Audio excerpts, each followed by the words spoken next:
Dr. Sutton, you wrote 3 series of books while you were a research fellow at the Hoover Institute. Can you give me basically the background of the content of these series? Yes, the series I wrote at the Hoover Institution at Stanford University concerned the transfers of Western technology to the Soviet Union, and essentially it comprised 3 individual books. Each book covers a period of time since 1917. And then you wrote a second series of books on Wall Street. Yes, these were trade books. In other words, they're not academic books. They're written for the general public. They concerned the build-up of the 3 types of socialism: Bolshevik socialism in Russia, what we might call welfare socialism in the United States, and Hitlerian or National Socialism. And each book examines the financing and the contributions made by Wall Street, by international bankers, to the development of that specific form of socialism. Now, in your research and analysis, and your efforts to bring out the facts about what was going on in our society, did you encounter any effort to discourage you, to prevent you from bringing out the background of America's involvement in the financing of international communism? Yes, very definitely. For example, when I was at the Hoover Institution, in 1972, I went to Miami Beach to give some testimony before the Republican National Committee. And although a congressman had hand-delivered to the wire services this testimony, which was later printed, the wire services refused to transmit it to the newspapers. Then when I got back to the Hoover Institution in California, I was called into the office of the director, and I was told in no uncertain terms not to make any more speeches like that, and that this information should not be made public. This was the information that we were giving the Soviet Union the technology to develop its war potential? Oh yes, at that time we were in Vietnam, and as you know, the Soviets were supplying the North Vietnamese. This was 1972? 1972, yes. And for example, I knew that the Gorky plant, which was built by the Ford Motor Company, the Gorky plant in Russia produces the Gaz series of vehicles. The Gaz vehicles had been seen on the Ho Chi Minh Trail. We were supplying equipment to the Gorky plant in the middle of the Vietnamese War, and these trucks were being used to carry ammunition supplies, which were killing Americans. Now, I thought this was morally wrong, and I said so at Miami Beach and at the Hoover Institution. And it was this type of information that was suppressed.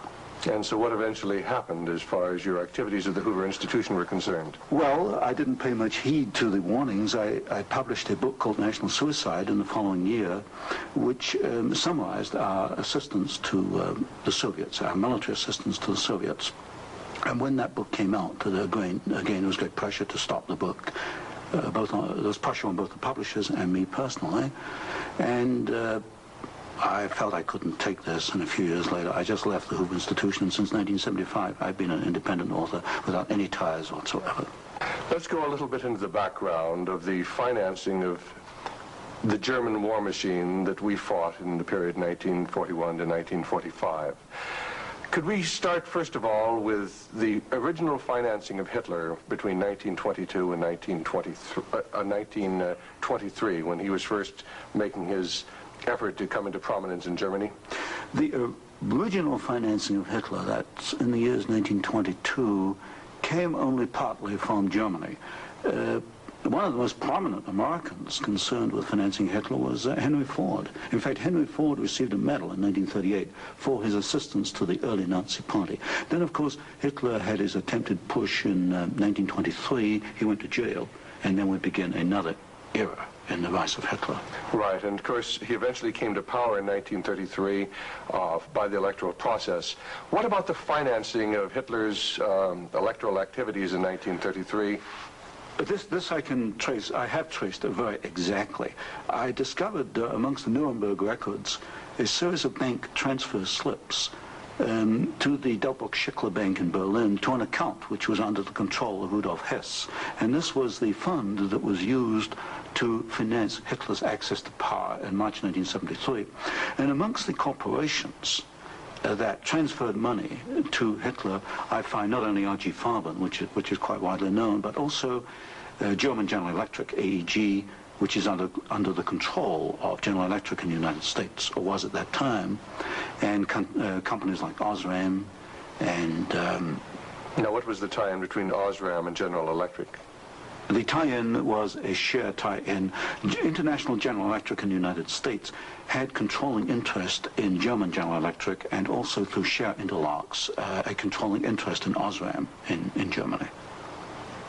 So then we have Ford and we have General Electric helping to finance Adolf Hitler's rise to power. Were any other large American corporations involved? Very definitely.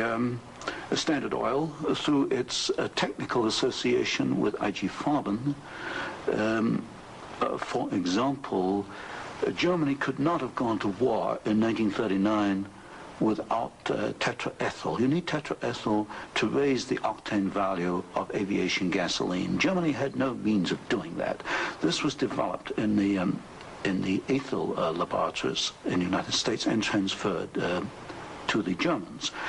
Standard Oil came up with the hydrogenation idea, which was very essential for Germany in the 1930s, because to raise the quality of its gasoline for aviation purposes. This was transferred to the Nazis.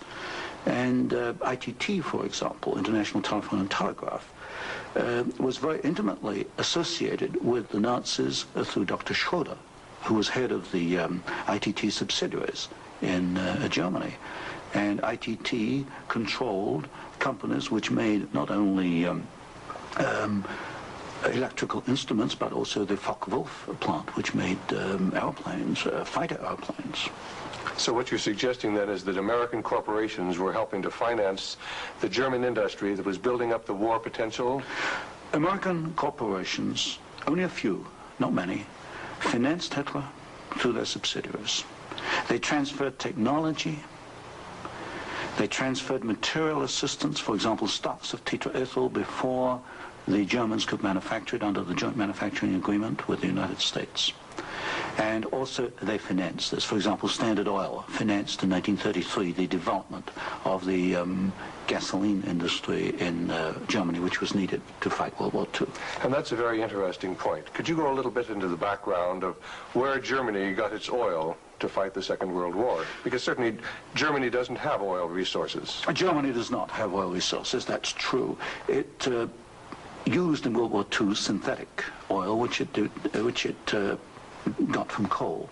And the basic technical processes for the development of oil from coal came from the United States, from essentially from the Standard Oil laboratories, which had this technical assistance agreement with IG Farben. And of course IG Farben contributed something like 60% of the explosives needed by the German Wehrmacht, probably about 40–50% of the gasoline needed by the Wehrmacht and by the German Air Force, the Luftwaffe. And was there a definite interlock between IG Farben and Standard Oil? The interlock was at the technical level, the exchange of patents. It was through a financial technical assistance agreement. There were other interlocks with the United States through a subsidiary, IG Farben, in the United States. But with Standard Oil, the interlocks were at the technical and financial level. And is it a fact, it's been stated, that there were members of the board of directors of Standard Oil who were also on the board of directors of American IG Farben? Yes, Walter Teagle is one name that comes to mind. And there were several directors. Was there an interlock with Ford between IG Farben and American IG Farben and the Ford Motor Company? Not that I can recall, not offhand. Not offhand. So basically what we're seeing then is American industry helping to provide the technology, helping to provide the finance, helping to provide the material that is going to allow Hitler to create his war machine. Yes, that is correct. That is correct. Now, in your book, Wallstreet and the Rise of Hitler, you talked about the bombing patterns during the Second World War, and the fact that it was amazing that there were certain factories that were not bombed, whereas the majority of the German factories were decimated, German-owned factories. There were certain factories that tied into this interlock we've already alluded to, that for some strange reason seemed to escape the devastation of our saturation bombing.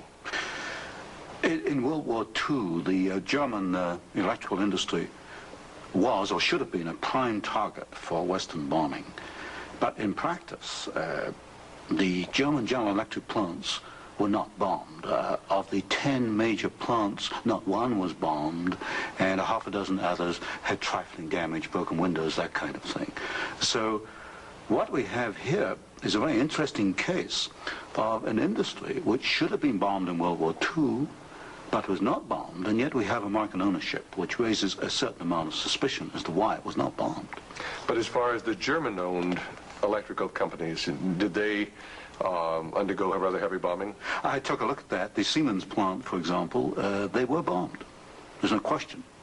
But the industry was not targeted as a general target. So Siemens, for example, was not bombed as heavily as, say, tank plants or aviation plants, that kind of thing. You mentioned the Ford plant in Cologne. Was this a prime military target? The Ford plant in Cologne should have been a prime military target. For example, the British Air Force, the Royal Air Force, did bomb the Ford plant at Poissy in France. But the Ford plant in Cologne, which was by far the largest Ford plant in Germany, was not bombed in World War II. But did our military planners intend to bomb it? In other words, was it on the aiming report? Well, I did look at the aiming reports for the plants in Cologne. Ford was known about. They knew that it was producing equipment for the Wehrmacht. But it was not bombed. It was scheduled as a target, but it was not bombed.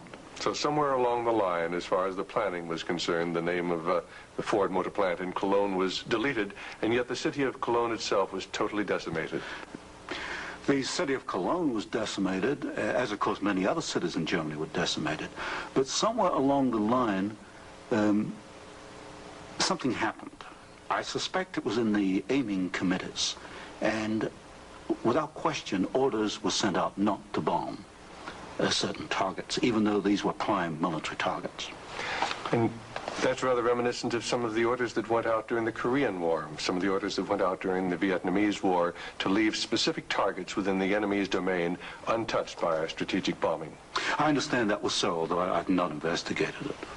Now, in your book, Wallstreet and the Rise of Hitler, there was one very interesting section about a special fund that Heinrich Himmler had, and the funneling of money from German corporations into this fund, even up into the years 1943 and 1944. And many of these corporations had strong ties into the American corporations, into the American parent corporations. Could you tell us a little bit about the Kepler Fund? The Kepler Fund was also known as the Konto S Fund. It was what we might call Heinrich Himmler's personal slush fund. He used it for his own personal projects.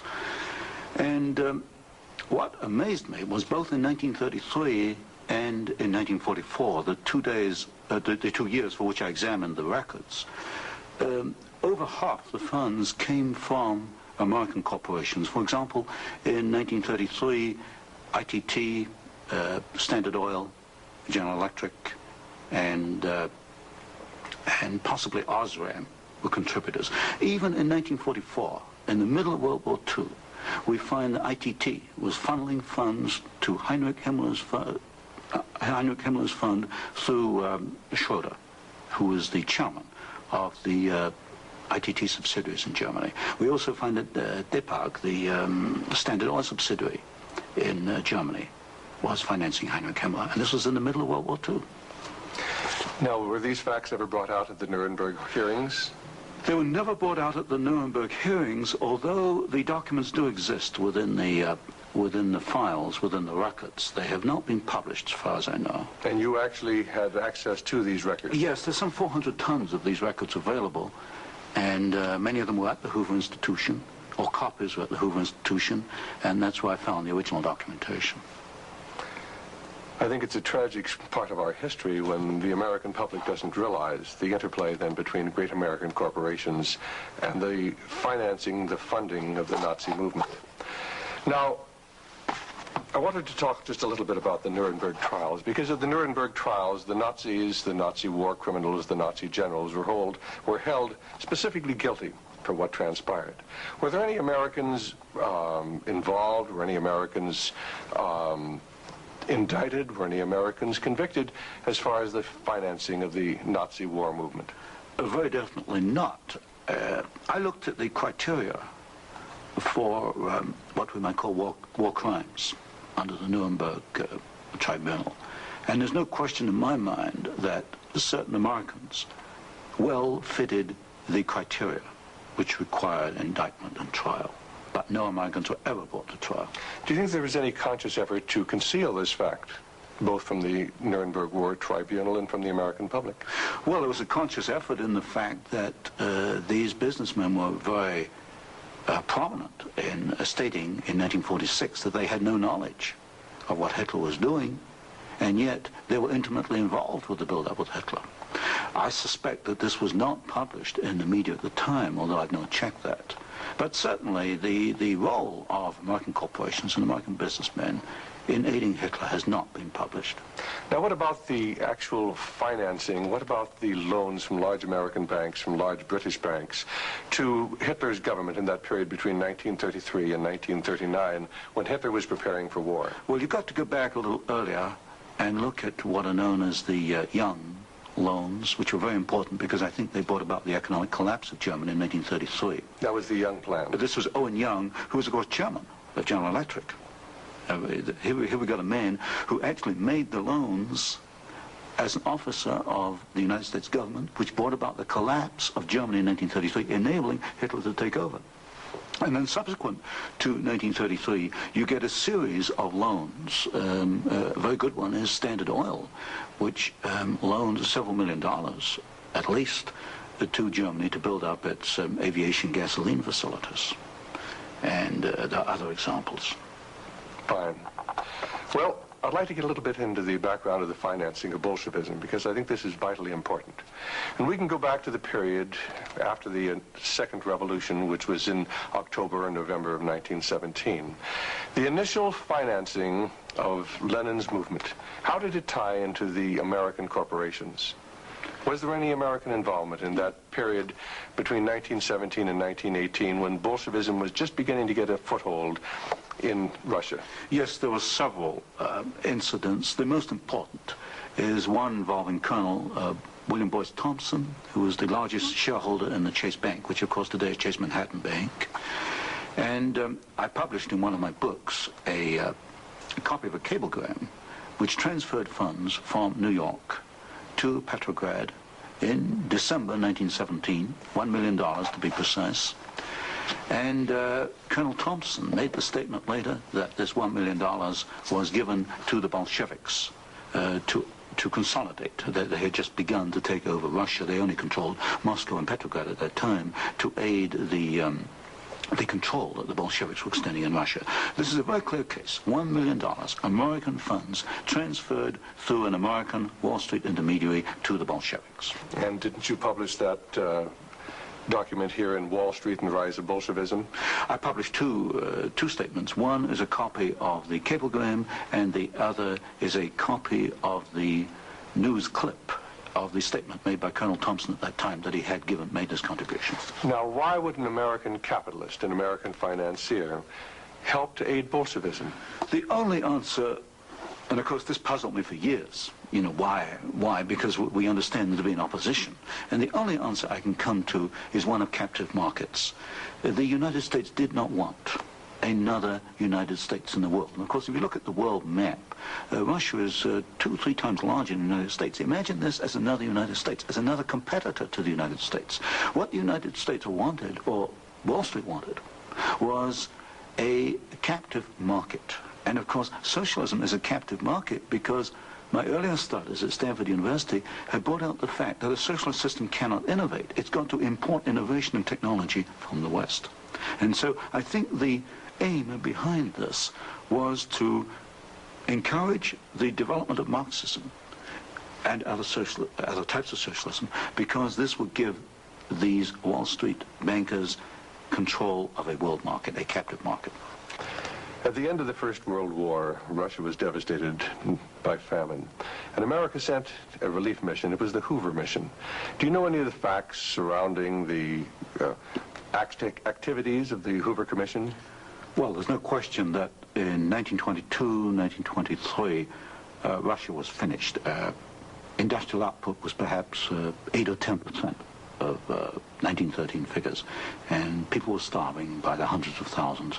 And the Hoover mission was organized, of course, to send aid to Russia. But most of the aid went to the Bolsheviks, who controlled really quite a small part of Russia at that time. Only a very small part of the aid went to the White Russians or to the Far East. And then after 1922 and 1923, Lenin instituted something known as the New Economic Policy, or this series of 5-year plans. Can you tell us about the 5-year plans and the part that the major American corporations, major world corporations, played in building up the Soviet Union? Well, there are two separate phases here. The new economic policy was started in 1923 by Lenin, and I found, and I published this in my first book from Stanford, that every single Russian industry was rebuilt or restarted by foreign corporations, mostly German, British, French, and American. By 1928, Russia was back to approximately its 1913 industrial output. And at that point, she began to think of these grandiose 5-year plans. And in 1928, Gosplan, which is the Russian government planning commission, actually designed an initial 5-year plan, but this was thrown out, it was inadequate, and American corporations were brought into Russia. And the first 5-year plan and the second 5-year plan were actually designed in the United States by American corporations. And what were these corporations? Which ones specifically were involved? The design of the first 5-year plan was by a corporation probably not known to most Americans, Albert Kahn. But Albert Kahn was the foremost industrial architect in the United States. And Albert Kahn laid out the basics of the first 5-year plan for the Soviets. And then we find, again, the same corporations involved with the construction of the plants. International General Electric, certainly, DuPont, Ford Motor, Hercules Motor, Curtiss-Wright in aircraft engines, and even some corporations which today were forgotten about, like Vultee and Chance Vought. These were aircraft manufacturers at that time. And so American corporations came in and they built the first 5-year plan. But what was important, the Soviets then copied these plans, and this accounts for the tremendous Russian output. They took this initial equipment and they multiplied it, they copied it by the 100. Now, how about Ford Motor Company? Did they play a part in the building up of the Soviet potential? Very definitely. Ford Motor Company built the Gorky plant, and the Gorky plant produces the GAZ series of vehicles, that's GAZ, and these are trucks and some automobiles. And right from the early 1930s, you find that the GAZ plant has had military potential, and Ford knew that when it went in and built the Gorky plant. And we know it because I found statements to this effect within the State Department files. Sometimes we hear the name Averell Harriman. Did he play a part in building up the Soviet technology? Very definitely. In fact, Averell Harriman came out of the Soviet Union financially at a profit. He took over the Georgian manganese concession in the early 1920s. Got this back on his feet for the Soviets, and manganese became a prime export for the Soviets, and so they were able to sell this abroad, get foreign exchange, which financed their industrialization. And then they bought out Harriman about 1929, and Averell Harriman received as compensation $1 million more than he put in the first place. How about Armand Hammer of Occidental Petroleum? Armand Hammer is a very interesting example. Armand Hammer received the first foreign concession in 1922. In asbestos in the Ural Mountains. And he also conducted for the Soviets a number of other enterprises, right down to pens and pencil manufacturing, for example. But Armand Hammer is interesting because his father, although Armand Hammer today is chairman of Occidental Petroleum Corporation, his father was Julius Hammer, who in 1919 was Secretary General of the Communist Party USA, which emphasizes the argument I made throughout my books, that at the top level, there's no difference between your top communists and your top capitalists. They interlink. You've got Armand Hammer, chairman of Occidental Petroleum. His father was Secretary of the Communist Party USA in 1919. So it's basically a power grab. It's a power grab, an international power grab. Now, during the Second World War, why, Russia was pretty well decimated once again by German forces. What part did the American Lend-Lease program play in building up Russia's industrial capacity after the Second World War? Well, Lend-Lease built up Russia's capacity, modernized it, and expanded it during World War II. And there was some continuation all the way through perhaps to 1948, 1949. There was a program after Lend-Lease, which was supposed to be restricted to foodstuffs and industrial materials, but in effect, I checked the records in the warehouses in Sutton, Maryland, I find that even after World War II, and this was against the intent of Congress, I suspect, there was a massive transfer of the latest industrial equipment to the Soviet Union under the so-called Lend-Lease program. Now, in 1948, there was a fascinating book came out by Major Racy Jordan, in which he talked about American aid to the communists as far as their ability to build nuclear weapons. Did you ever have an opportunity of verifying the facts that we had given them the heavy water, we'd given them the wherewithal to build their atomic weapons? Well, as part of the work I was doing at Stanford, I did investigate the shipping documents for Lend-Lease, and I took a sample of these documents and I checked them against Major Jordan. And broadly, Major Jordan was correct within, say, about 5%. And Major Jordan, of course, made the charge that we had shipped materials to the Soviets, 1944, 1945, which were later used in their atomic program. There is no doubt he is correct. We shipped heavy water, which is essential, but we shipped other items which are perhaps less obvious to the layman. We shipped, for example, aluminum tubes, and aluminum tubes are essential for atomic energy development. We shipped graphite, and graphite is another essential component. So generally, as far as I could check, and I checked the original government Lend-Lease document, General Major Jordan was correct. Now, as the years have gone by, of course, we see a growing Soviet nuclear threat.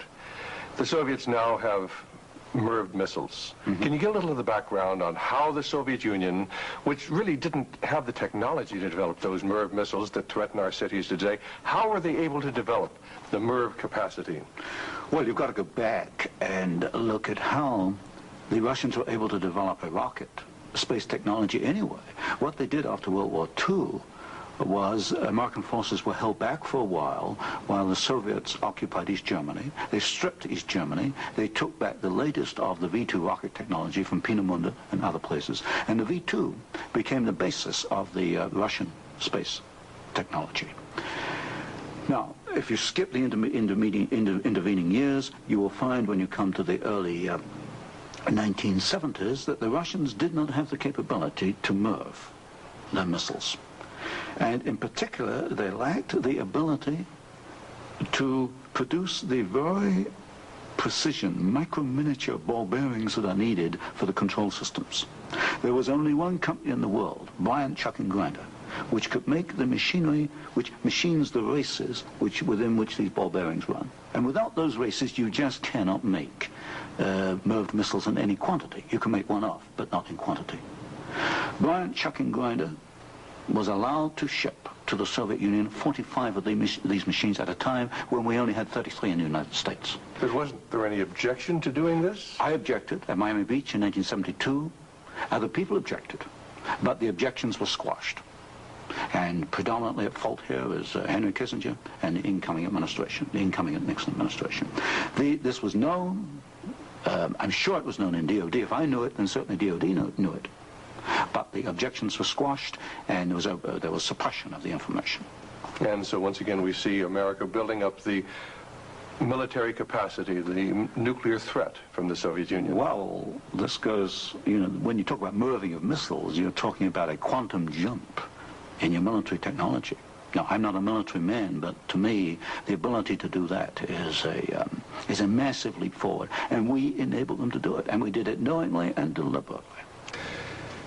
During the Vietnamese War, the Soviet Union and the Eastern European satellites were the primary suppliers of war materials to the North Vietnamese who were killing American boys in South Vietnam. Would you comment on our aid and trade with the Soviet Union and with the Eastern European satellites during that period of time? Well, there's no question that the Soviets were the prime suppliers of military equipment and supplies to the North Vietnamese. Let me give you an example. the American pilots, as they flew over the Ho Chi Minh Trail, described the trucks that they were seeing as American trucks. Well, they were American trucks because they came from the Gorky plant, and Gorky was built by Henry Ford. And so you have the situation where we were, in effect, supplying both sides in the Vietnamese War. But the trucks were being built by the Soviet Union. However, were they getting any materials from the United States to help build those trucks? Yes, in the early 1970s, I know specifically of shipments of equipment into the Gorky plant while the war was going on, which in effect were aiding the Soviets to build more trucks to be used by the North Vietnamese.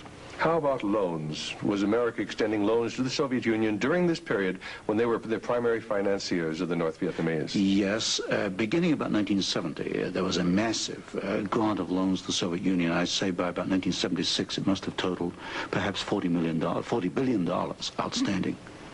And so this, of course, these loans were used to enable the Soviet Union to purchase industrial equipment in the United States, and this industrial equipment was used to manufacture, in part, military supplies which were used against us in Vietnam.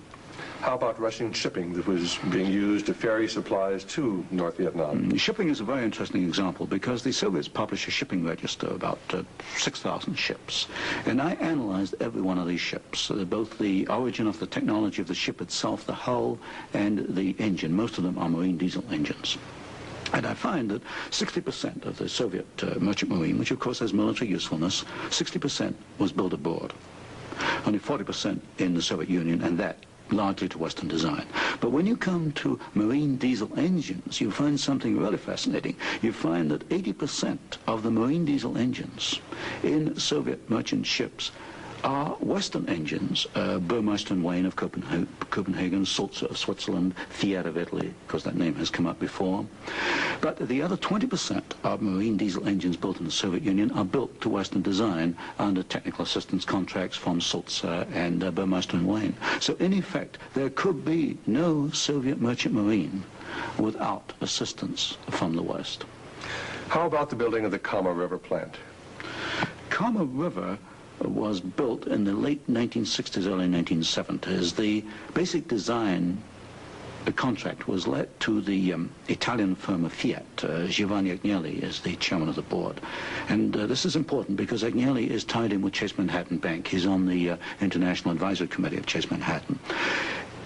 What caught my attention was that Fiat does not manufacture automobile manufacturing equipment. All the Fiat plants in Italy contain American equipment. And what I found was that the equipment was coming, perhaps about 60-70% of it, from the United States, from major automobile equipment suppliers in the United States. I think it was known as the Fiat plant as a cover to perhaps divert attention from the fact that during the Vietnamese War, we were building the largest plant in the world. It covers 36 square miles. We were building for the Soviets, with American equipment, the largest plant in the world. And so it was called the Italian Fiat plant, and I think this was a blind. And so they were building their trucks and armored personnel carriers and other things that could be used then for warfare in South Vietnam? We knew that the Kama plant had military potential. In 1972, I wrote it in National Suicide. I said as much in Miami Beach in 1972. This plant has military potential. It can produce military vehicles. We knew it. And of course today in Afghanistan we find that the Kama vehicles that are there in Afghanistan today from the Kama plant built by American and Italian companies. And it was after you brought out this information that efforts were made to suppress your book, National Suicide, Yes. and your other studies? Yes, because I was bringing out the fact that the Kama River plant had military potential, that we were moving the missiles with the Bryant chucking grinder equipment, and of course other facts along these lines. And what sort of pressure was brought to bear upon you? What sort of pressure was brought to bear upon the publisher of your book, National Suicide? There was pressure on the publisher to prevent publication, to stop publication. He refused to do so. There's pressure brought upon me first to withdraw the book, and then a rather deceitful sort of pressure. It was claimed at the Hoover Institution that I had plagiarized Volume 3 of my Western Technology series, which was being published by Stanford University. Well, firstly, I challenged them to point out the plagiarization, and nobody could find even 2 sentences that matched up. But then I pointed out that I cannot plagiarize my own work. I hold the copyright on both books, and nowhere in the world can I plagiarize myself. That's a logical impossibility. And then gradually it built up over the following years that my research was perhaps going a little out of what was perhaps required or welcome would be a better word, and it should be confined within more narrow boundaries. And at that point in 1975 I left the Hoover Institution, and since then I've become an independent author, and I can publish what I want to publish. Do you know of any other instances where efforts were made to suppress publication of books through the Hoover Institute? I know one example, one I was personally aware of, and that was Julius Epstein's book on Operation Keelhaul, which is a very important book on the treatment of Russian prisoners of war in Germany after World War II. This book was in manuscript for several years, and he was not allowed to publish it. I heard that firsthand from Julius. Right, and eventually it was, of course, brought out. It was at a later point. Now, another example I can give is my own Western Technology series. The 3rd volume of that was held in galleys for 1 year. Now, it costs a lot of money to hold a book in galleys, because when a book is in galleys, you want to get it out on the market to start recouping your investment. That book was held in galleys for 1 year because it was not politically wise or acceptable to publish it at that time, even though it was an academic book. Now, you've done some fascinating studies on the Trilateral Commission. Can you tell us about the Trilateral Commission? The Trilateral Commission is a private organization founded by David Rockefeller in 1973. It was essentially financed by Rockefeller and some of the foundations, Kettering Foundation, Danforth Foundation, Ford Foundation. Ford Foundation was a very major contributor. And the stated objective is to encourage discussion amongst what they call the trilateral regions. I should point out that of the 300 members, 1/3 come from the United States, 1/3 from Japan, and 1/3 from Europe. But in effect, I find that the actions of the Trilateral Commission are very much self-interested on the part of the international banking community in New York. Now, as far as the Trilateral Commission's influence on the American government is concerned, it's been said that there is a very excessive representation of the Trilateral Commission in Jimmy Carter's cabinet and in Jimmy Carter's administration. Well, excessive is rather an understatement. I think there's some 200 million people in the United States. There are only 77 trilateral members who are American. Out of that 77, I counted no fewer than 18 trilateralists. That's about 1/3 of the American trilateral contingent turns up in the Carter administration. Mr. Carter himself was a trilateral, Mr. Mondale, Mr. Brown, Mr. Vance, Mr. Blumenthal, Mr. Brown, Secretary of Defense. In other words, they occupy all the senior cabinet and sub-cabinet posts. In fact, there's some key committees, intelligence and defense committees, which are only comprised of trilaterals. So here you've got 77 Americans selected by one man, David Rockefeller, who's chairman of Chase Manhattan Bank. And we find that they turn up in the key controlling positions in Washington under the Carter administration. And would this suggest to you that perhaps we do not select the government, that it is selected by these people who work behind the scenes? You can come to no other conclusion. If you look today at who's running for office, you find Mr. Bush is a trilateral, you find Mr. Anderson is a trilateral, Mr. Carter is a trilateral. We find articles appearing in Newsweek magazine, Time magazine, U.S. News and World Report, many of the major media telling us there's really nothing to be concerned about from the Trilateral Commission. Is there any interlock between the Trilateral Commission and the major media in the United States? Yes, there is an interlock, particularly in the news media. For example, the Chicago Sun-Times, the executive editor there, James Hoagie, is a trilateral. You'll find Saul Leinowitz is a director of Time magazine. And I think, yes, Henry Schacht is a director of CBS. So there very definitely is an interlock between the trilaterals and the media. And perhaps this is the reason, then, that they rather play down the influence of the Trilateral Commission on contemporary American government. Yes, I had a computer survey made of all articles that have been printed on the Trilateral Commission since 1973. I could find worldwide only 73 articles. Now, what's the relationship between the Trilateral Commission and the Council on Foreign Relations? Well, of course, the Council on Foreign Relations is a much older organization founded in 1920. I did a study in which I compared trilaterals with or without membership in the CFR, Council on Foreign Relations. I find there's something over 50% overlap.